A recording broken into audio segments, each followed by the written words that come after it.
Hello and welcome to Colonial Williamsburg. My name is Stewart Pittman and joining me this afternoon is Lacey Sasgen. We are in charge of the Department of Fifes and Drums and we're going to be spending a few minutes with you today talking about fifing and drumming in the 18th century, fifing and drumming today, and hopefully we'll get the opportunity to field any questions if you have any. In the 18th century, fifes and drums were used as the communication system for the military. The fife is a very high-pitched instrument. The drum, a little lower in pitch, and the two together could be heard over great distances, much further than the human voice could carry. And when you think about all of the smoke and confusion that happens on an 18th century battlefield, the fifes and drums fit right in for taking over in the communication line. The fifers and drummers were usually less than enlistment age, younger than, say, 17 or 18 on average. There's a fair few documented sources of drummers being as young as 10.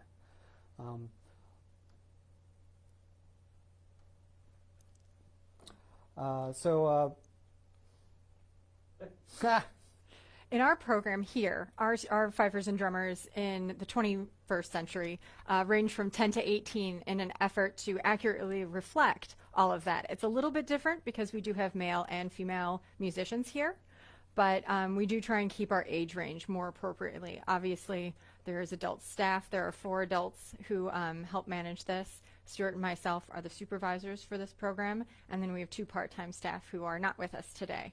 But they are actually, with the exception of myself, the 3 adult staff members are alumnus of this program, with the exception of me. Our students here start when they are 10 years old. The interesting thing about our program is that you have to start when you're 10. So if you're 13 and you become interested, unfortunately, as our program is heavily based on cumulative knowledge, we actually can't accept you, which is different than most junior corps, which are 18 and under in our community. The thing that's interesting about this is the knowledge is so extensively cumulative. Our students wind up with a memorized, I like to call it a vocabulary, but a memorized collection of about 300 pieces of music by the time they graduate when they're 18. Our departure age is around 18. It's always the summer after they graduate high school here in the community. Speaking of which, our students come from 8 different middle schools and 4 different high schools, and we also have a homeschool population. So this is a large community-based program here at Colonial Williamsburg. Today there are about 85 performing corps members. Every year we bring in a class of 16 brand new recruits, generally 8 drummers and 8 fifers. And so it's a rather cyclical program in that you come in when you're 10, you leave the summer after high school. It's usually about 8 years that you're here in our fife and drum program. Before we got started, we had a question from Phyllis wondering how, Lacey, how you got started, but maybe you could each speak to how you got started and how you stuck with it. Sure. I can remember my father, who was an employee here at Colonial Williamsburg. I can remember him bringing me here to watch a fife and drum performance and asking, is this something that you want to do? Now, I didn't know it at the time, but I had been signed up to be in the program a couple of days after I was born. The sign-up process was a little bit different back in the 1980s than it is now. And so I thought it was awesome and was very excited to come in as a drummer way back in 1990. Instantly jumped into the program. Thoroughly enjoyed learning how to be a rudimental snare drummer. I liked the music, I liked the discipline, and progressed through the ranks. I went pretty much from all the way through, from the lowest rank. I graduated this program at the rank of drum sergeant. I think it was the 3rd highest snare drummer when I left. And I was fortunate enough to make some good friends here who still needed an older drummer as an instructor while I was going to college. So I was here at least once or twice a month after graduating this program as just a staff assistant. Got a job at the Gunpowder magazine for a few years, and then an instructor position opened up here at the Department of Fifes and Drums. I applied for it and have been here since. My story is very different. I started playing flute in 5th grade because that's what my family already owned one of when I wanted to start band. And very frankly, my family didn't think it was going to stick, so joke's on them. But when I was about 16, I'd always done living history. It was my family's hobby together. And it was brought up to me that maybe I could look into being a fifer as well. This could be a cool opportunity. You should check this out. I wasn't really sold on it.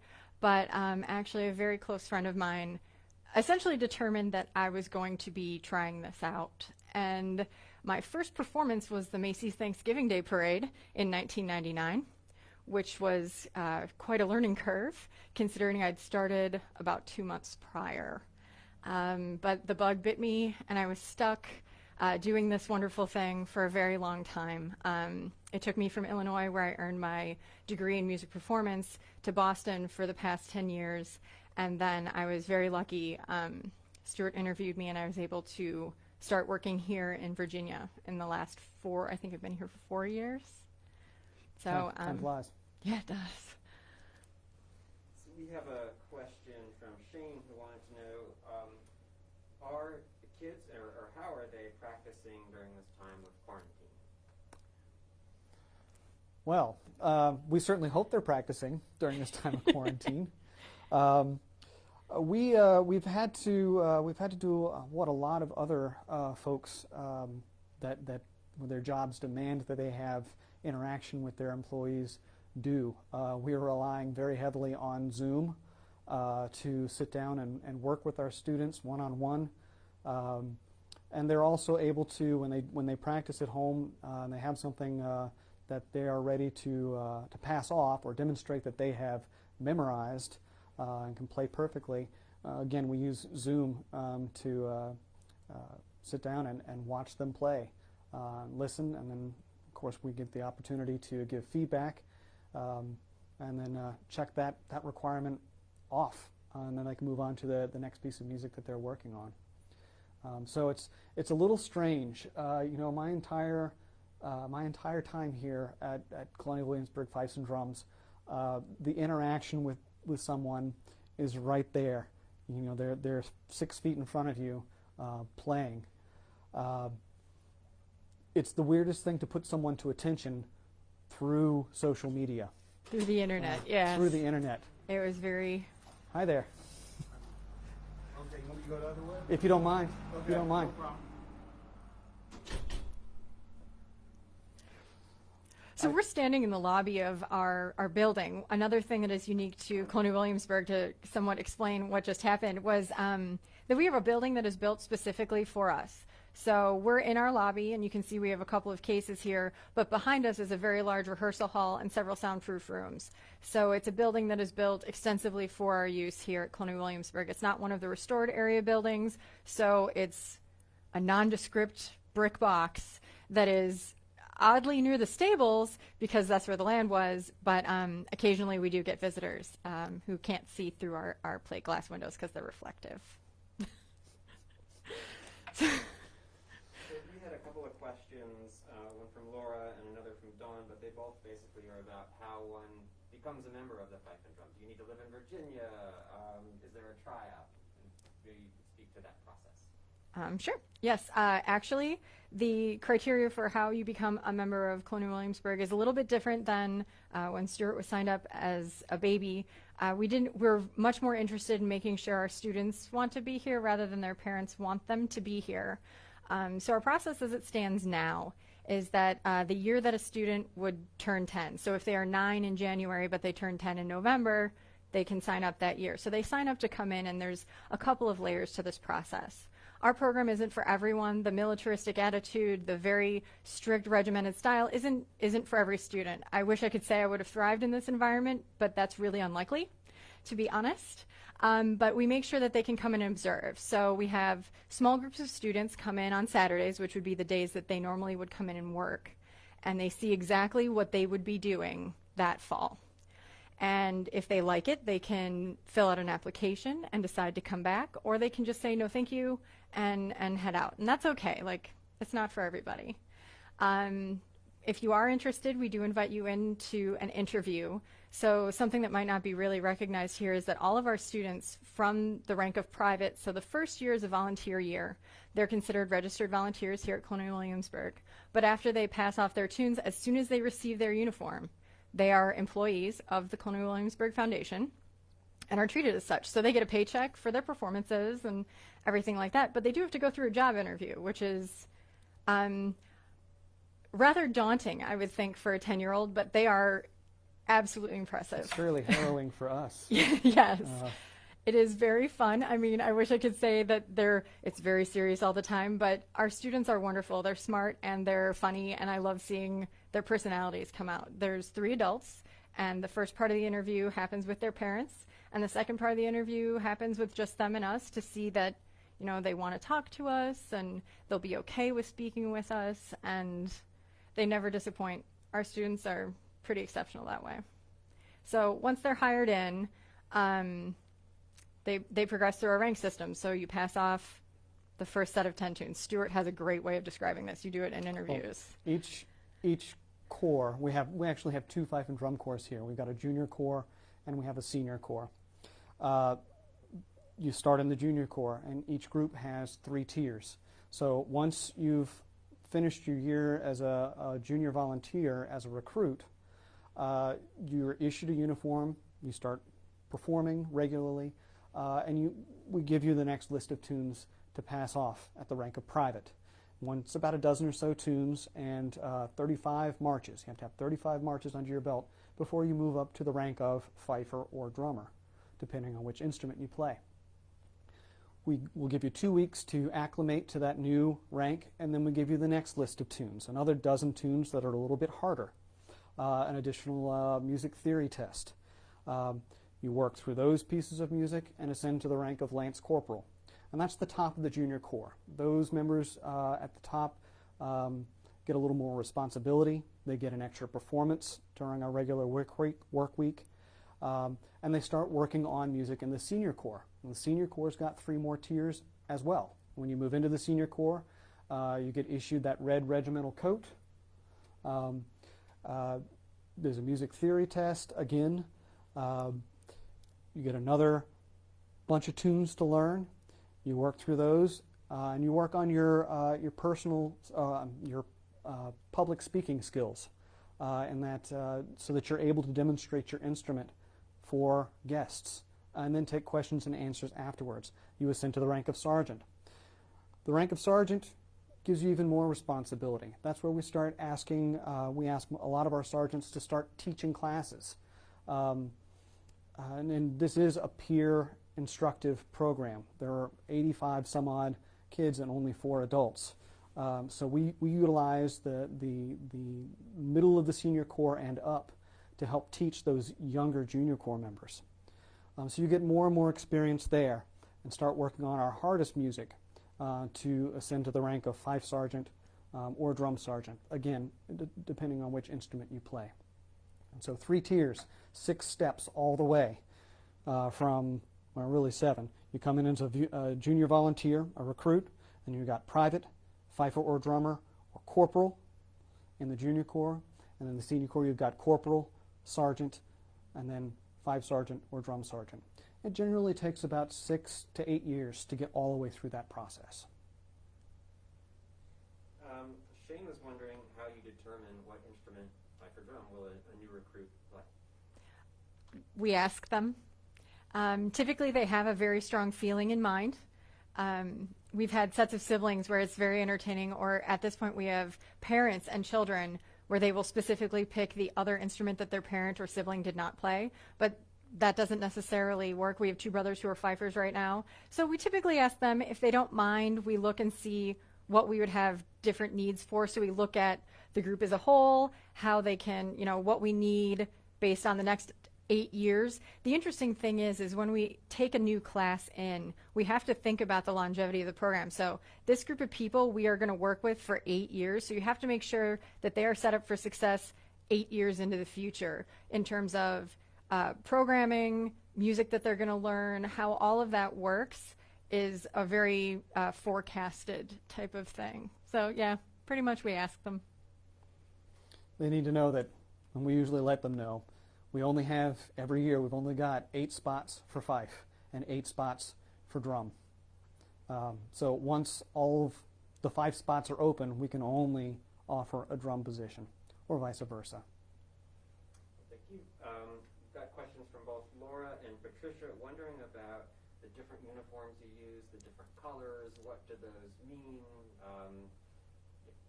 Talk about the uniforms. Sure. So unfortunately, we don't have what our junior corps looks like out right now. They're more of a militia impression, so technically they would be earlier, what we would call pre-revolutionary era. So they have civilian clothing, so they would have what the young men would wear in the 18th century underneath their coats. So it's a regular waistcoat and their own breeches, white stockings, black buckle shoes, and then they have a white fringed frock, which was a civilian militia impression. That's what the junior corps looks like. Everyone's first uniform is that uniform, and then they actually keep it through the senior corps because there are times when we combine the groups together so that everyone would look uniform, of course, for us. There's also times in inclement weather when wearing a big, wet, heavy wool coat that may or may not turn you red is not something that we necessarily need them to do.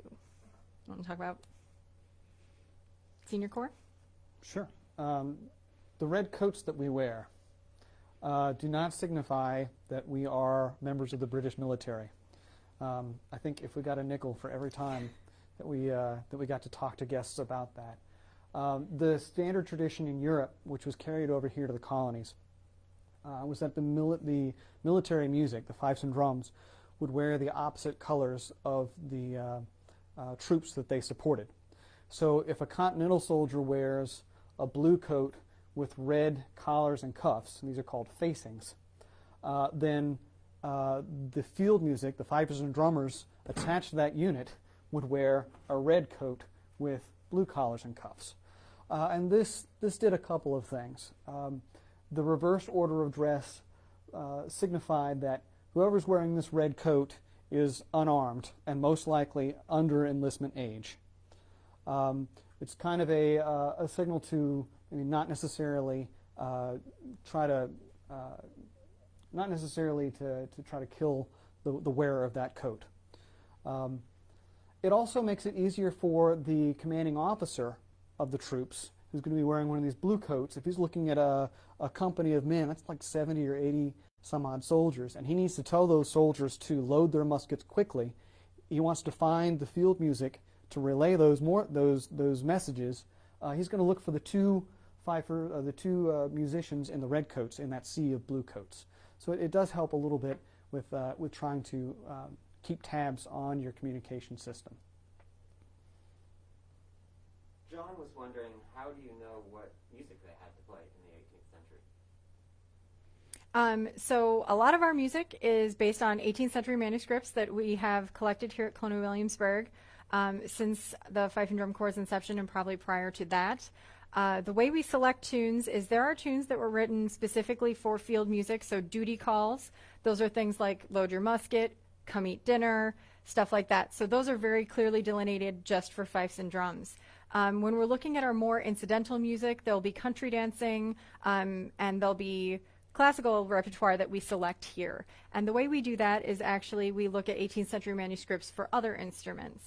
So we are looking for music from all of the colonies represented here on the continent. We look for the general, well, since music began through the Revolutionary War into the early federal period. So we stop at 1810. So very early federal period. I actually have a copy of a manuscript here, and as you guys can look at this, it's not exactly the greatest. Several times it's copies or mimeographs or just things that are fading in general because age gets to everything. but also the way the music was written was non-standardized. It's a lot like handwriting. And so we actually redo our music. So once we make a selection, typically the music that we pick is based on the melody, and then we would flesh that out. There's very few drum parts scored for the 18th century, but I'm going to let Stewart talk about that because that's definitely his forte. But we go from what I showed you earlier to modern notation so our students can understand, and also so we can get it digitally in their hands, especially right now. This is a copy of one of our troopings. But we talk about our sources up here, and then we have anyone who may have transcribed or written new things. So as our research increases, or as we have ability to globally look through things, we're able to redo our research or update our research, and able to select new things that we never knew existed, or we're able to reestablish our research and back it up with even more sources. So we try and look for 3 sources for everything, basic academia, right? And the cool thing is that we've been able to do that for most of our music at this point. There's very little surviving drum music from the 18th century. Rudimental drumming at that point in time was taught more phonetically than anything else. And when drummers did write things, write their drum scores or their drum music out, sometimes I equate it to looking at hieroglyphs or hieroglyphics. In other examples, you can see where a drummer would write out a piece of music in paragraph form. So I'm going to say a bunch of strange words. Trust me, they mean something to a drummer. Paradiddle, flam tap, 9-stroke roll. So in paragraph form, it would be written out, paradiddle, flam tap, 9-stroke roll. And the only way you can, the best way to try to make sense of that kind of manuscript, that kind of transcription, is if you know what paradiddle, flam tap, 9-stroke roll is supposed to be played to. If you know what, say, Yankee Doodle sounds like, and then you see in paragraph form 7 and then 6 flams and then a flamadiddle, you can generally put the 2 and 2 together to try to make sense of it all. More often than not, though, when we write a drum score to an original piece of music from a manuscript, we have to take the basic building blocks of rudimental drumming. There are about 26 rudiments that were available during the War for American Independence, and simply write a piece of music for it using those building blocks. Rachel was wondering if the drums have snares. They do. They do. The snares are the bits of gut, usually goat intestine, that are strapped across the bottom of a drum. They give the drum the rattled sound that you hear, and of course the name snare drum.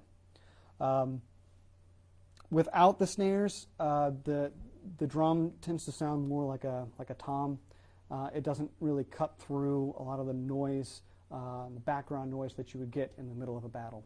So it helps to create a singular sound that a soldier can pick out in the chaos of battle. And Elisa was curious about the big gallon jug on the table next to Lacey. Okay, this is fairly easy. The way our instruments are built, I have a couple here. This is my fife. It has obviously a wooden body. There's an actual cork. It's about here in the instrument to stop up one end so that all of the air blown goes this way, with the exception of the air that comes this way. These metal ferrules are to keep the wood from cracking. I have a couple examples of each item. So this fife was sadly savaged by a dog, so let's ignore that part. But this is without the ferrules on it, so you can see the turned wood. You can see how this one's also quite dry. But the cool thing is that I was able to retrieve the cork out of the end of the fife. So all of these materials are organic. And if you look, you can see kind of patterning in the cork, which is natural to its tendencies. And you can also see how the fife, with the exception of the dog parts, look very dry. It kind of looks like dry skin. Because of that, what would happen is when you would play, your breath gets, moisture condenses within the instrument, and it actually makes the cracks worse and worse and worse. It's kind of like a person who washes their hands excessively winds up needing to use a moisture barrier like hand lotion or something along those lines. This ginormous bottle is actually sweet almond oil. That's what we use to, I guess it's keep the fifes in a sealed state. So if you put this in and you oil your instrument inside and out, and our students are actually suffering because they don't have oil at home right now. They've been asking me where to buy it. I normally do this for them here. It keeps the fife, especially in Virginia humidity, it won't crack, and it also sounds the best. They stay in tune when they're actually oiled and ready to play before you put air through them. So yes, this is just a huge bottle of oil. William, age 11, and Madeline, age 9, were wondering what kinds of things do the fife and drum corps communicate on the battlefield? Great questions, and thank you for asking. The job of a fifer and a drummer, and typically you get one fife and one drummer per company of soldiers. Their job on the battlefield is just to relay very simple, straightforward messages. Messages like load your muskets, or stop shooting, or fix your bayonets. Very straightforward commands. And you've got to put yourself in the shoes of someone in the middle of an 18th century battle. There's a lot of crazy stuff going on, lots of shouting, lots of loud noises, lots of death and destruction everywhere. And it's happening over a large expanse of space.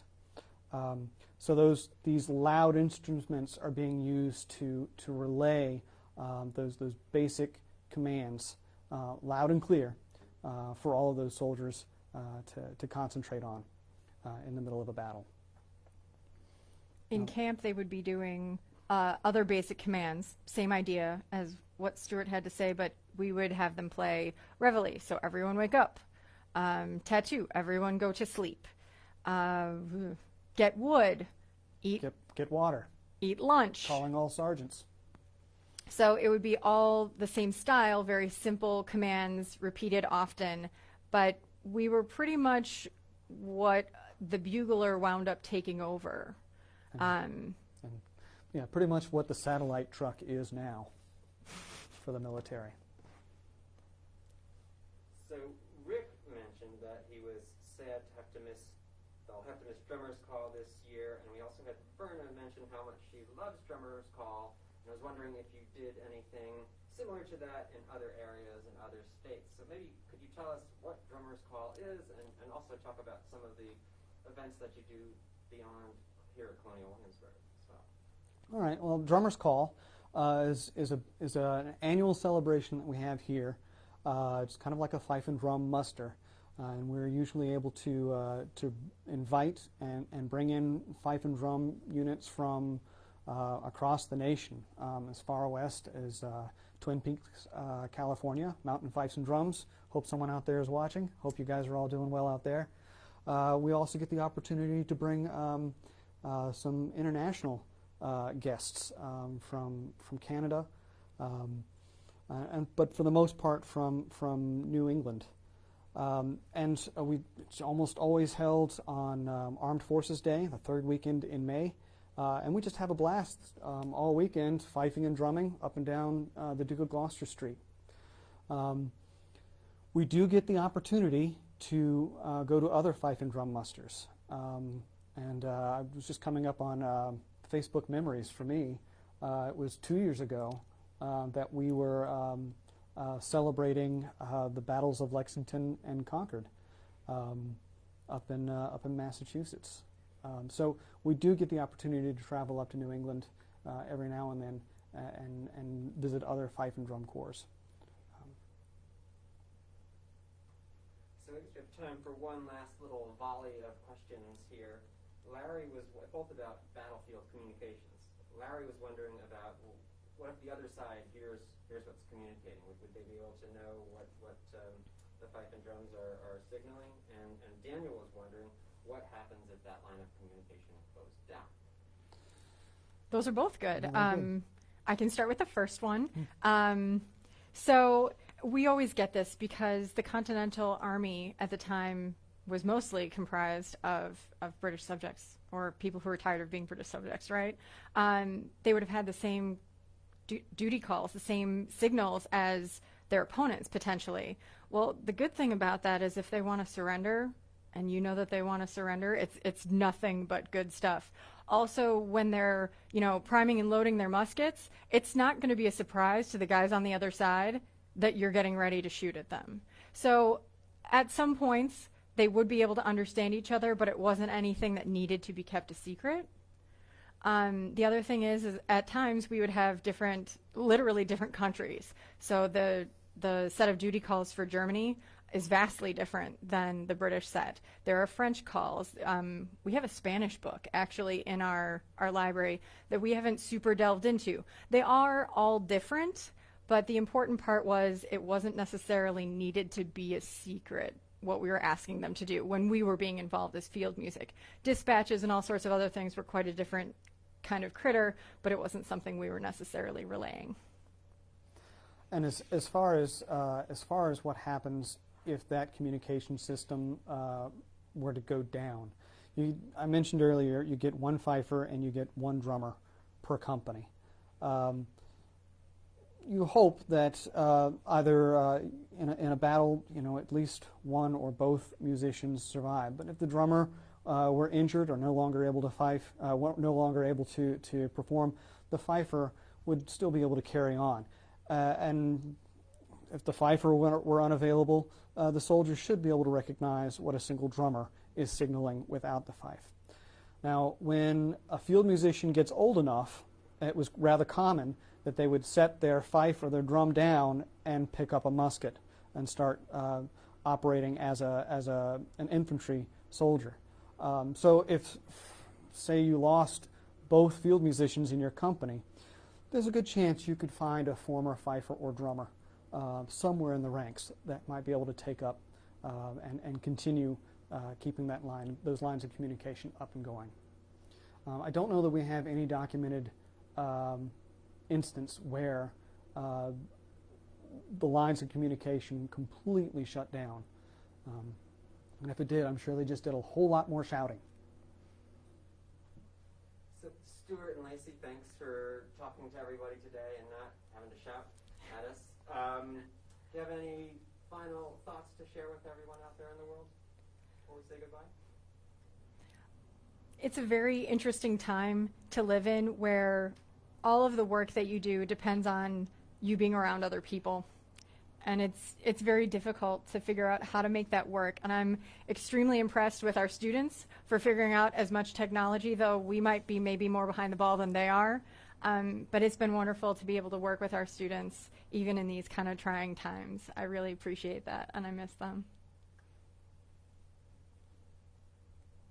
What she said.